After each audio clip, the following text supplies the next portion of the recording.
জয়গুরু সবাইকে জানাচ্ছি আনন্দিত জয়গুরু। আমি পরম দয়ালের আতুর্চরণ শতগুরু প্রণাম দণ্ডবোধ জানি। আমি পরম দয়ালের সত্যানুসরণের কিছু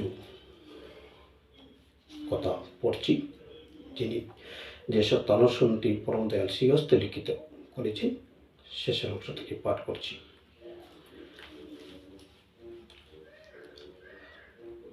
ঠাকুর এখানে বলেছেন,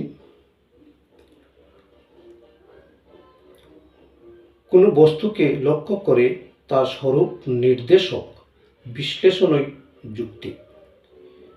কোনো কাজ করে বিচার দ্বারা ভালো মন্দ অনুভব করে যে তাপের দরুন মন্দের বিপরীত আসে তাই অনুতাপ। যেখানে গমন করলে মনের গ্রন্থির মোচন হয় তাই সমাধান হয়, তাই তীর্থ। যা করলে অস্তিত্বকে রক্ষা করা হয় তাই পুণ্য। যা করলে রক্ষা হতে পতিত হয় তাই পাপ।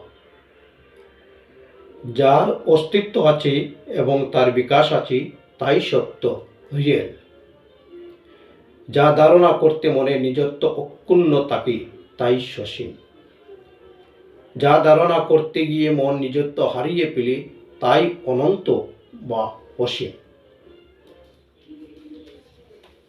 এখানে আপনারা তো বুঝতেই পারছেন আমাদের পরম দয়াল কি বলে গেছেন।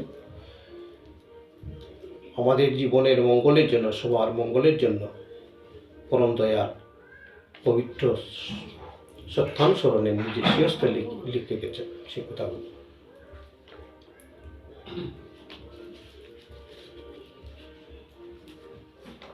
তাই পরম দয়ালের রাতচরণে আবারও সবার মঙ্গল প্রার্থনা নিবেদন করছি এবং এই পবিত্র গ্রন্থ সত্যানুসরণটি সবাই পাঠ করবেন।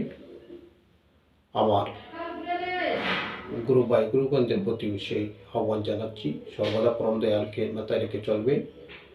ইষ্টবৃত্তি যজন যাদন ইষ্টবৃত্তি